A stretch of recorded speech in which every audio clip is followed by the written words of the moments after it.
Baik, bismillah, assalamualaikum warahmatullahi wabarakatuh. Selamat pagi, semoga kita tetap dalam keadaan sehat. Dan untuk yang menonton video ini, apabila pada hari ini belum tersenyum, untuk selalu dengan kita tersenyum, kita mendapat kebahagiaan. Selain itu, kita juga mendapat pahala. Sebagaimana sabda Nabi Muhammad SAW, tabassamuka fi wajhi akhika laka sodako. Senyummu untuk saudaramu adalah sedekah. Baiklah anak-anak, untuk materi kita hari ini kita akan membahas ayo mengenal Allah melalui Asmaul Husna, yaitu pada materi PAI kelas 5. Selanjutnya, sebelum kita masuk ke materi, di sini ada dua pertanyaan.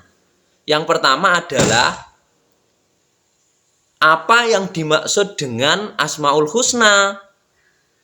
Yang kedua, berapakah jumlah Asmaul Husna? Pada slide yang kedua, di sini ada Quran surat Al-A'raf ayat 180. Saya bacakan. A'udzu billahi minas syaitonir rajim.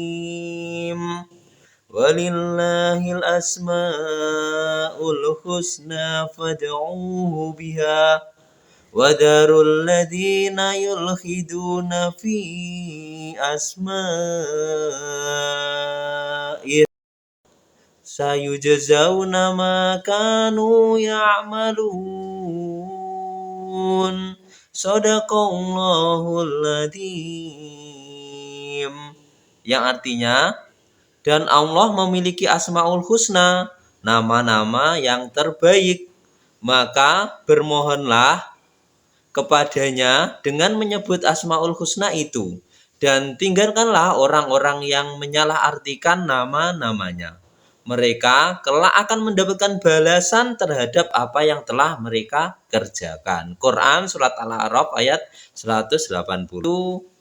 Dari ayat di atas dapat kita simpulkan bahwasanya arti sesungguhnya dari pengertian Asmaul Husna itu adalah nama-nama terbaik Allah. Dan dengan nama-nama terbaik Allah tersebut, Allah Subhanahu wa taala memerintahkan kepada kita semua untuk selalu bermohon, berdoa dengan nama-nama tersebut.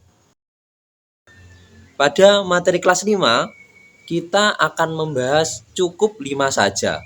Yang pertama adalah Al-Qawiyyu, yang kedua Al-Qayyum, dan yang ketiga Al-Muhyi, dan yang keempat Al-Mumit, dan yang kelima adalah Al-Ba'is. Lalu apa saja penjelasan dari 5 Asmaul Husna tersebut? Marilah kita lanjutkan pada slide berikutnya. Ini adalah Al-Qawiyyu. Di dalam arti Al-Qawiyyu, di sini dijelaskan bahwasanya Allah memiliki kekuatan atas segalanya. Maksud dari Al-Qawiyyu tersebut adalah bahwasanya Allah Subhanahu wa taala memiliki kekuatan di atas segalanya. Maka dengan kekuatan Allah tersebut, Allah Subhanahu wa taala mengawasi seluruh ciptaannya atau makhluknya, dari tumbuhan, hewan, manusia. Kedua adalah Asmaul Husna Al-Qayyum. Di sini dijelaskan arti dari Al-Qayyum adalah berdiri sendiri dan tidak membutuhkan bantuan makhluknya. Jadi makna dari Al-Qayyum ini menjelaskan bahwasanya Allah Subhanahu wa taala itu berdiri sendiri, tidak seperti makhluk atau manusia yang mana ketika mereka hidup, manusia ini tidak bisa hidup tanpa bantuan orang lain. Sedangkan yang ketiga di sini adalah Al-Muhyi. Apa itu Al-Muhyi? Al-Muhyi artinya adalah Allah Maha menghidupkan. Jadi yang menghidupkan seluruh makhluk yang ada di alam semesta ini adalah Allah Subhanahu wa taala. Keempat adalah Al-Mumit.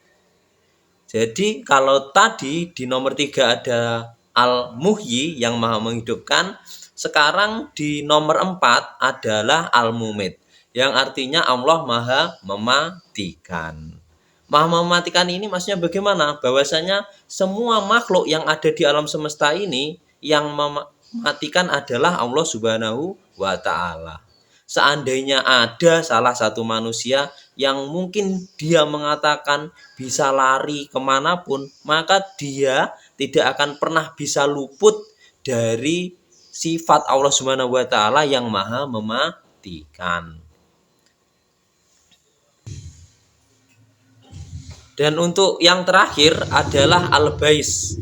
Al-Bais ini artinya Allah maha membangkitkan. Jadi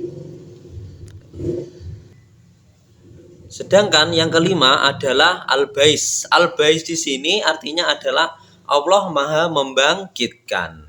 Maksudnya nanti ketika manusia sudah dimatikan oleh Allah Subhanahu wa Ta'ala, ketika proses kiamat, maka Allah Subhanahu wa Ta'ala akan membangkitkan lagi manusia dari zamannya Nabi Adam sampai manusia terakhir hidup. Dan yang membangkitkan ini adalah yang bisa hanya Allah Subhanahu wa Ta'ala. Karena Allah Subhanahu wa Ta'ala mempunyai sifat Al-Bais tersebut.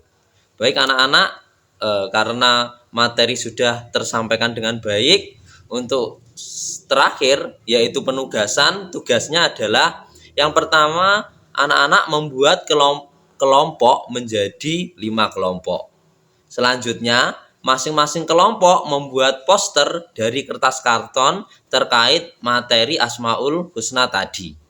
Yang ketiga, masing-masing kelompok setelah selesai untuk maju ke depan mempresentasikan hasil dari karya masing-masing kelompok.